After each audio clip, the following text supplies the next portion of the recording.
Pues el otro día, no sé si con éxito o no, explicamos, aunque parezca que no explicamos de vez en cuando, algo relacionado con las fuerzas, que un campo magnético, al cual le vamos a asignar un vector campo magnético, que dijimos el otro día que va a ser el vector B,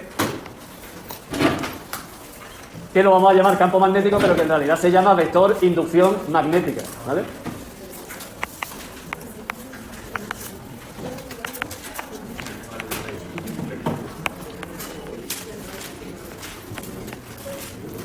Para nosotros, insisto, entre nosotros, campo magnético, ¿vale?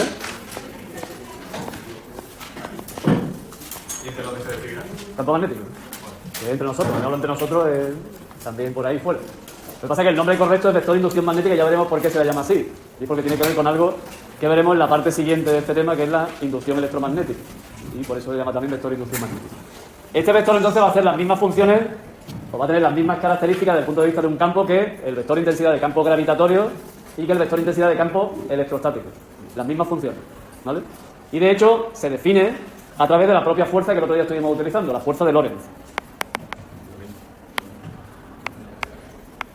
La fuerza de Lorentz representa la fuerza que ejerce un campo magnético precisamente sobre una carga que se está moviendo.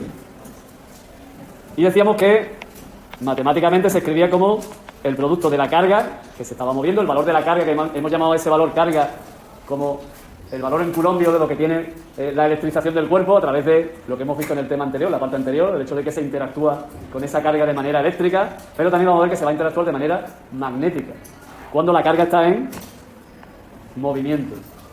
¿De acuerdo? Y el producto vectorial de esta velocidad de la carga, que si está en movimiento la velocidad evidentemente no es cero, ¿no? Porque si la velocidad es cero, ¿cuánto va a haber esta fuerza? Cero. O sea, hasta que no haya movimiento, entendido ese movimiento desde un punto de vista, dicho de otra manera, sistema de referencia determinado, va a haber movimiento. Y entonces la carga va a notar una fuerza.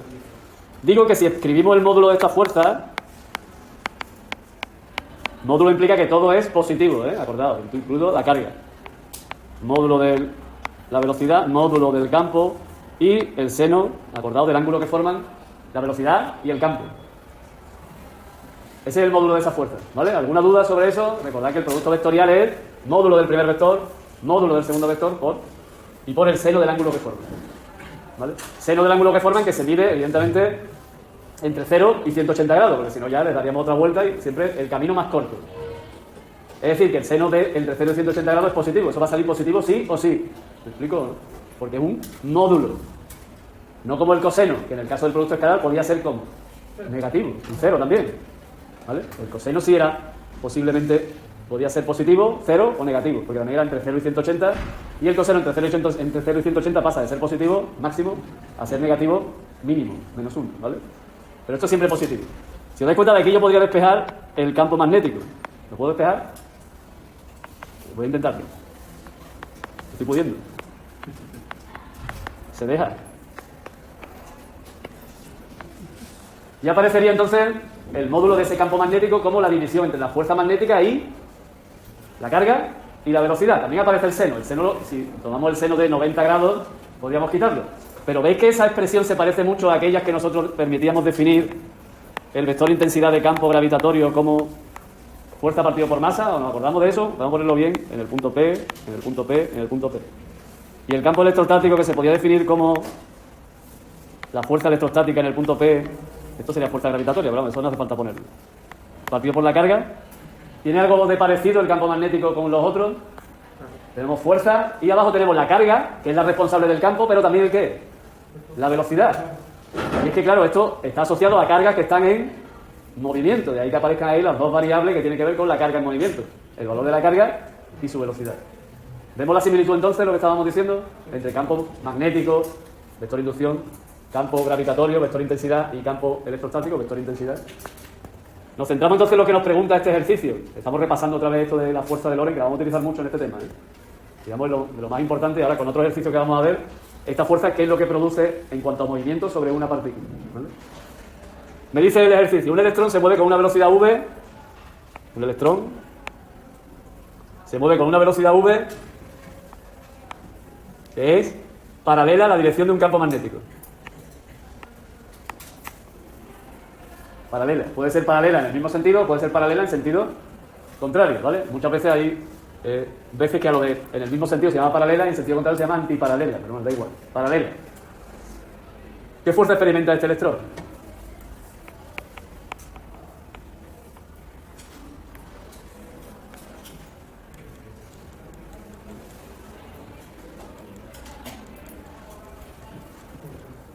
Tenemos ahí la expresión de la fuerza que experimenta el electrón y cómo se calcula, ¿no? Le diría, bueno, perdona, espérate, es que no me has dicho ni la carga del electrón, ni cuánto vale la velocidad con la que se mueve el electrón, ni me has dicho cuánto vale el campo magnético, pero sí hemos dicho qué ángulo forma. Si es paralelo en el mismo sentido, será cero, ¿no? Vamos a suponer que están los dos, velocidad y campo magnético, en el mismo sentido. ¿Cuánto vale el ángulo? Vale cero. ¿Y el seno de cero? Es cero. Luego la fuerza.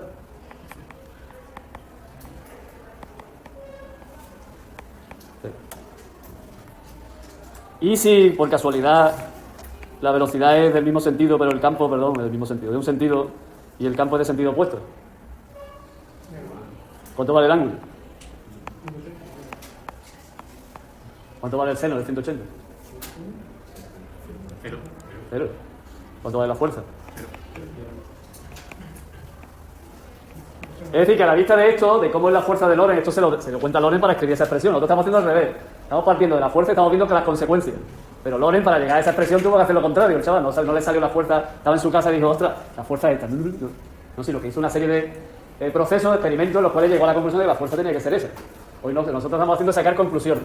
El otro día ya sacamos algunas, cómo eran los vectores entre sí, si eran perpendiculares, y hoy estamos sacando otras.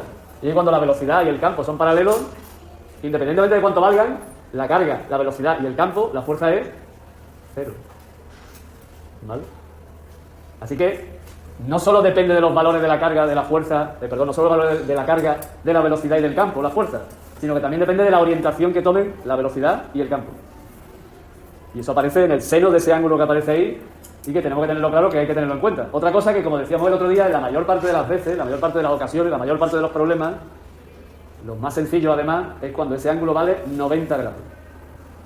Es decir, son perpendiculares la velocidad y el campo, porque ese seno vale 1 y hasta luego, nos lo quitamos de en medio. ¿Vale? Además, el valor que da fuerza máxima, por cierto, además, ¿no? La máxima fuerza posible es cuando formen 90 grados. ¿De acuerdo?